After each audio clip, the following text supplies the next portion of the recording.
Olá pessoal, tudo bem?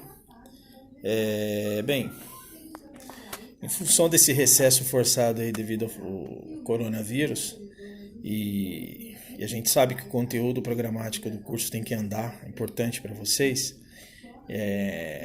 Eu vou gravando vídeos aqui da parte teórica e eu vou tirando dúvida de vocês através do Canvas e tal, para a gente poder fazer esse curso andar, tá? A gente não sabe o período que vai durar esse recesso aí, então vamos fazer no curso andar aqui, que é importante para vocês, ok? Bem, o primeiro assunto que eu preciso detalhar com vocês é a dilatação térmica dos sólidos. Eu vou colocar no Canvas um resumo não, vou colocar texto, essa aula bem detalhada, com todas as definições, junto com alguns exercícios para vocês treinarem, tá? Mas aqui agora eu vou dar uma explicada do que a gente vai trabalhar nesses próximos dias que vem pela frente aí. Bem, a dilatação térmica, essas equações que eu vou apresentar para a dilatação térmica, ela vale tanto para a dilatação, é quando o corpo é aquecido e ele aumenta de tamanho, como para a contração térmica. Assim como o corpo é resfriado, ele diminui de tamanho. Tudo bem? Então esse ΔL, esse ΔA, esse ΔV, ele vale tanto para dilatação como para contração. O tema da aula é dilatação térmica, é assim que os livros trazem, tá? Mas está valendo para essas duas situações. Bem, primeiro detalhe importante,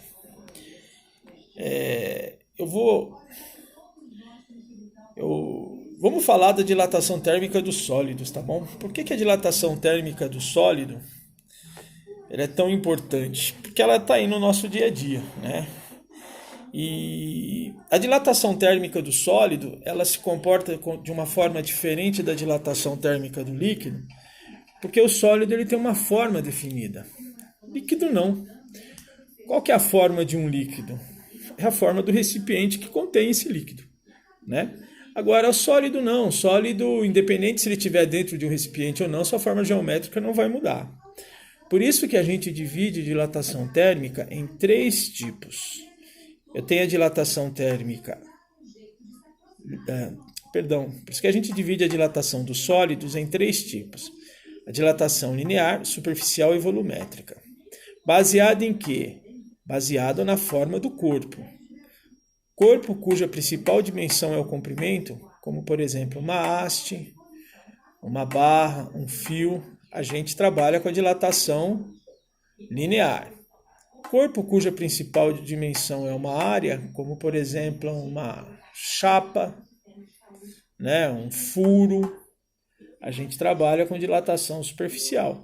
E sólido cuja principal dimensão é o volume, como por exemplo um cilindro, um cubo, aí a dilatação é volumétrica. Bem, como que a gente calcula isso? Trabalha matematicamente com isso, né? Eu tenho aqui um resumo que eu fiz, como se fosse a lousa de vocês, na sala de aula, tá? Falando dessas três dilatações. Então, a primeira dilatação que a gente vai trabalhar é a dilatação linear.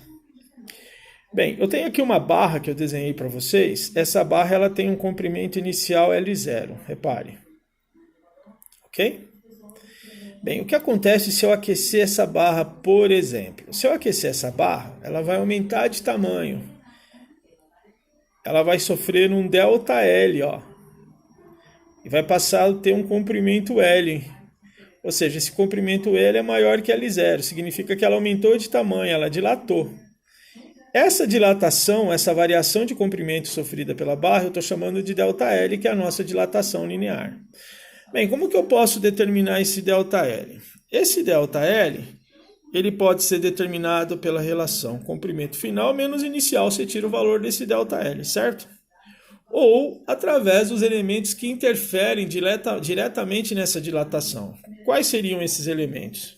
Bem, o L0, que é o comprimento inicial da barra, vezes o alfa, que é o coeficiente de dilatação linear da barra, aqui está embutido o tipo do material que é formada essa barra, vezes a sua variação de temperatura Δθ. Então eu coloquei para vocês aqui, ó, esse L, comprimento final da barra, L0, comprimento inicial da barra, Δθ, variação de temperatura sofrida pela barra, e esse alfa é o coeficiente de dilatação, eu coloquei térmica, mas é o coeficiente de dilatação linear da barra, ok?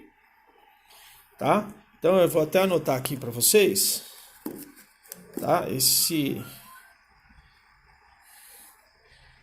Isso aqui seria um linear, ok? Beleza? Então esse alfa é o coeficiente de dilatação linear. Qual a unidade de temperatura? Graus Celsius a -1, inverso da temperatura. Tá? Então essa relação a gente vai utilizar para estudo de dilatação linear. Bem, dilatação superficial eu vou chamar de ΔA. Existem algumas literaturas que chamam de ΔS, tá bom? Em aula a gente vai chamar de ΔA. O material que eu estou postando para vocês no Canvas lá, a parte teórica está em ΔA. Bem, vamos lá. Eu tenho aqui uma chapa, que é esse retângulo aqui, de área inicial a 0. Se eu aquecer, o que vai acontecer com essa chapa? Ela vai dilatar, certo? Então ela vai passar a ter uma área final A. Qual foi a dilatação superficial, o aumento da área que teve nesta chapa? Então eu pego a área final menos a área inicial. Ou eu calculo em função dos elementos que interferem diretamente nesse tipo de dilatação. Então a dilatação da área superficial vai ser área inicial, que é o A0, vezes o coeficiente de dilatação superficial, vezes a variação de temperatura. Então eu coloquei aqui para vocês, ó, esse A é a área inicial, área final, perdão, esse A0 é a área inicial, ΔA, a variação de temperatura sofrida pela área ou pela seção, e B, coeficiente de dilatação superficial, repare que é o inverso da temperatura. Beta, né? Então, coeficiente de dilatação superficial a gente chama de beta. Bem, na volumétrica, que eu estou chamando de ΔV, é para sólido, cuja não tem uma dimensão que se destaca, é um volume, né? Todas as dimensões são importantes.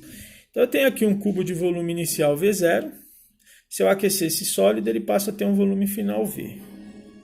Quem que seria esse ΔV? Vai ser o volume final menos o volume inicial, ou eu posso calcular em função dos elementos que interferem nessa dilatação, que é o volume inicial vezes o coeficiente de dilatação volumétrica vezes a variação de temperatura. Eu deixei aqui escrito para vocês, ó.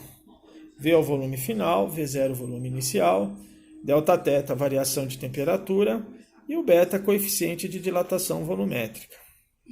Bem, esses coeficientes alfa, beta e gama, a gente chama de linear, superficial e volumétrica porque existe uma diferença entre eles.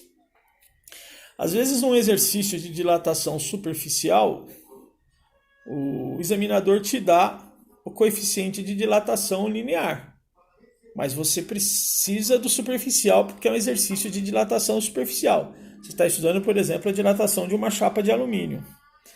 Então existe uma relação entre esses coeficientes. A relação é a seguinte, ó, o beta, que é o coeficiente de dilatação superficial, equivale a 2 alfas, e o gama, que é o coeficiente de dilatação volumétrica, equivale a 3 alfas. Beleza, pessoal? Eu vou postar o material no Canvas para vocês, como eu já disse, com alguns exercícios. Façam os exercícios, começem a me mandar as dúvidas, porque eu vou tirando as dúvidas para vocês a partir dali. Ok? Um forte abraço a todos e até mais.